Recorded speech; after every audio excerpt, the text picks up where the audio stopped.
Jadi yang apakah ibu selama ini merasakan nyerinya tambah berat nggak? Nyeri yang ditanyakan. Selain nyeri apa lagi? Apakah ada kemerahan atau panas, apa merasa panas nggak di sekitar kaki? Kemudian selain merasa panas apa lagi? Ada kesemutan nggak? Ada kebas nggak kakinya? Ada mati rasa nggak? Kemudian untuk memastikan kita cek PSM, kita cek pulsasinya, apakah ada pulsasinya melemah atau tidak. Kalau kekuatannya biasanya kan sama dengan sini.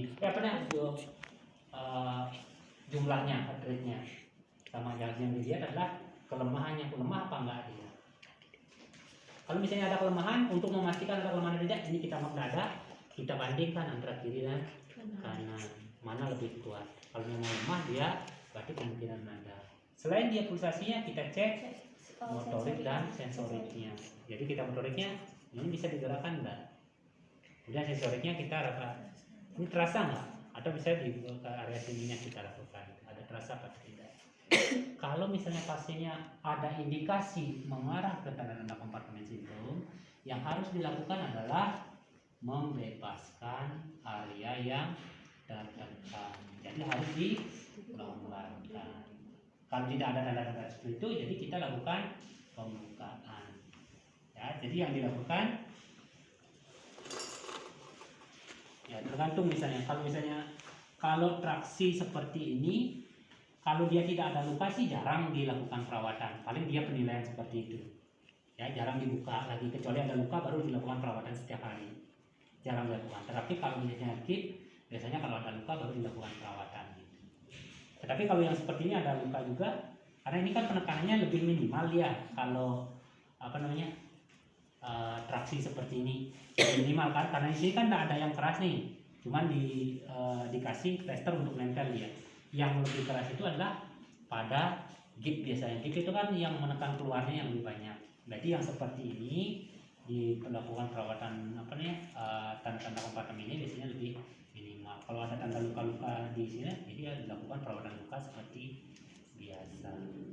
Jadi yang paling memungkinkan adalah lakukan perawatannya adalah pada pasien dengan masalah gip. Kalau misalnya seperti ini kayak tadi,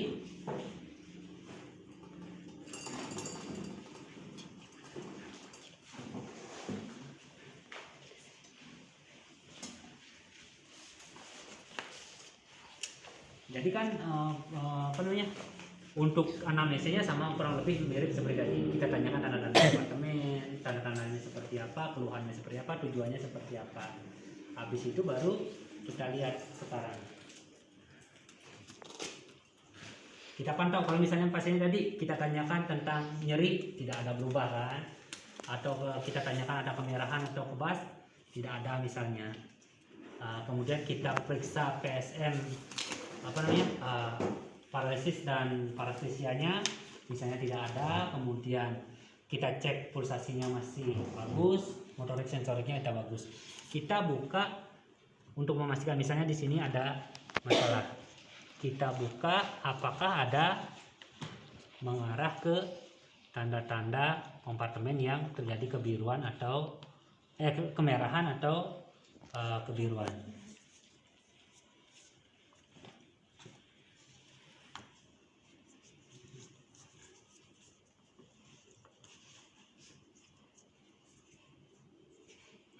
Kalau gip seperti ini, pasang gipnya ini kan ini misalnya karena saya sebenarnya ngamprah tadi alat ininya untuk yang dry gipnya itu, tetapi belum diamprah dibelikan ternyata. Jadi kita contohkan menggunakan contoh seperti ini.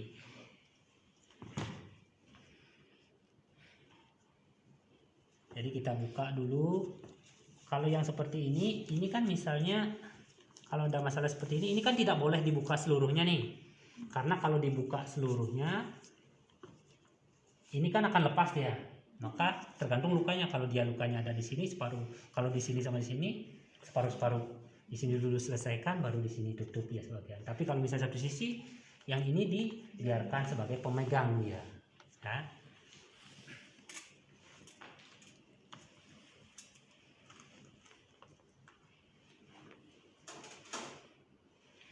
Setelah itu baru nanti kita buka. Ini idealnya di dalam pinset ini kan idealnya ada dalam pinset dalam kom ini kan harus idealnya ada 3 nih, ada 2 pinset anatomi dan 1 pinset chirurgi.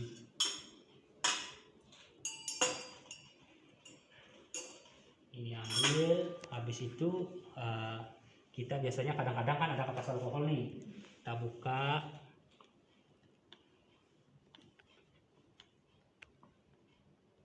Kadang-kadang dibasahi dulu, kita buka. Kalau ini ada lukanya ya.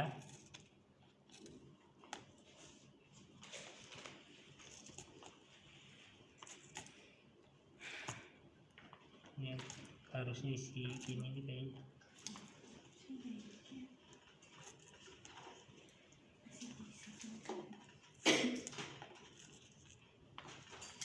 Buka lukanya.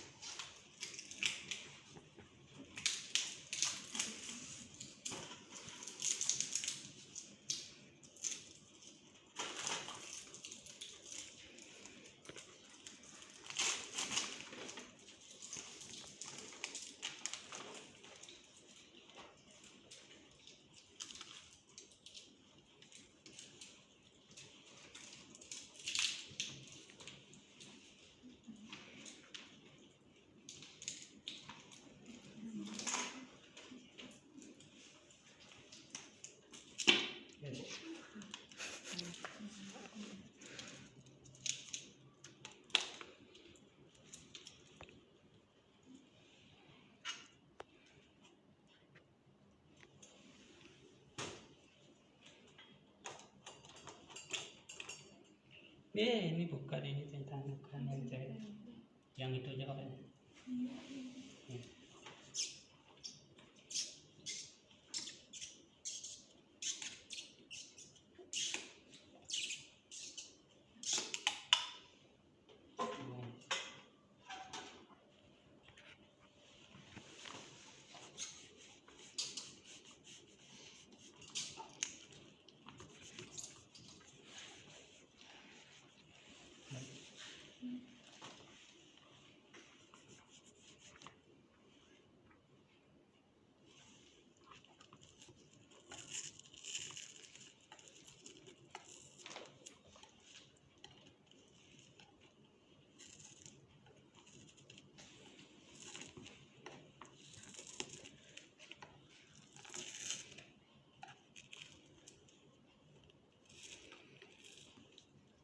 Kita anggap di sini ada luka ya.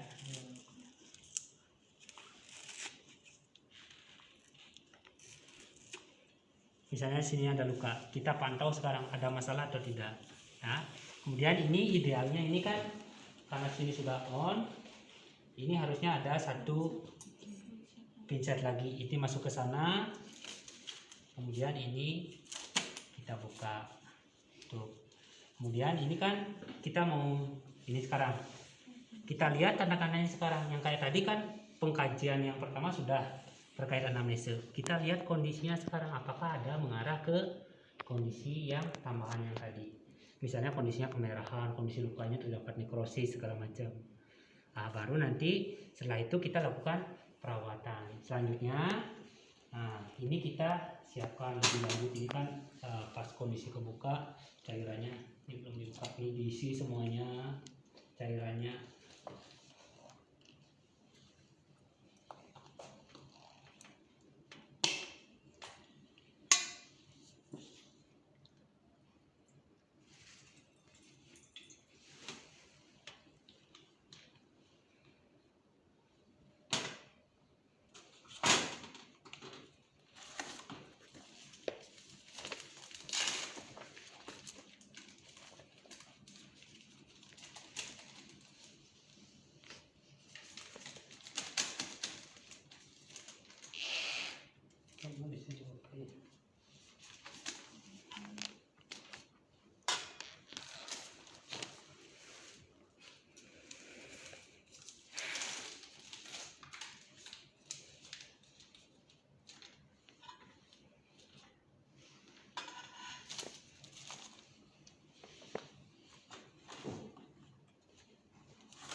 Dengan ini bisa satu lagi.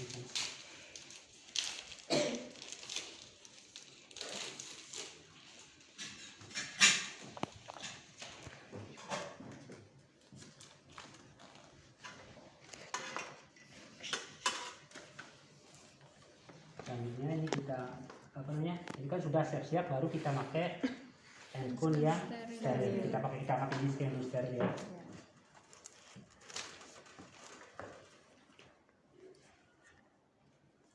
Ini kita anggap handphone steril.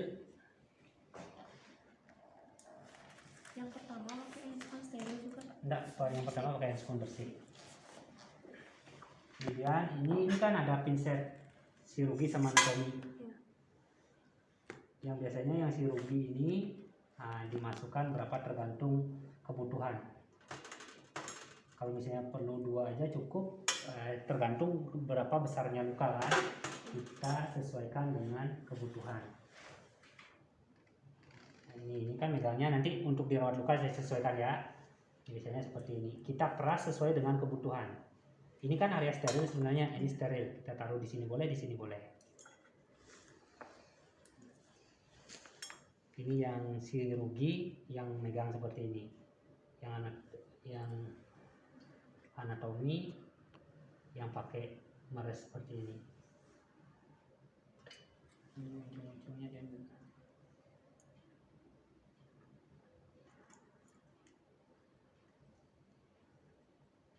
Ini misalnya sudah berapa, tergantung kebutuhannya berapa. Misalnya kebutuhannya 2 cukup, kalau 3 cukup atau 5 misalnya, tergantung dia.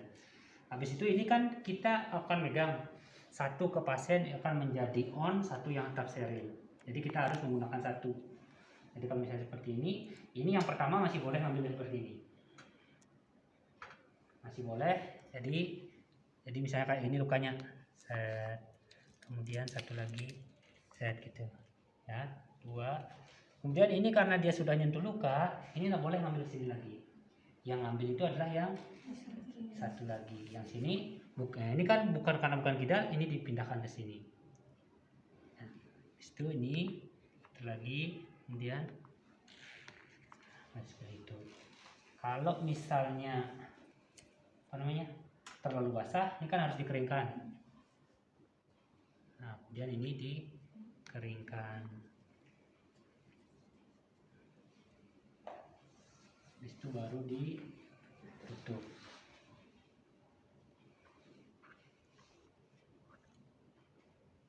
Tergantung sekarang ini kan bisa diatur seberapa besarnya.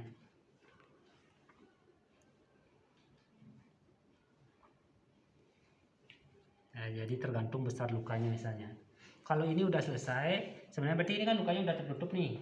Ini sudah boleh kalau tidak mau digunakan lagi, ini boleh masuk di bengkok. Ini sebenarnya kalau untuk sarung tangan ini sudah boleh dibuka.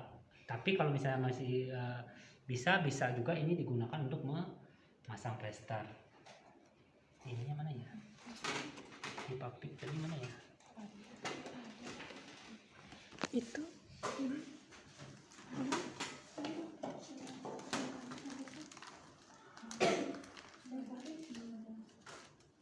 Apa dipakai kelompok yang lain?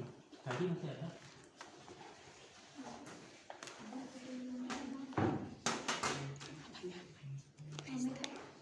Ada ya? Boleh. Apa di sini ada nggak?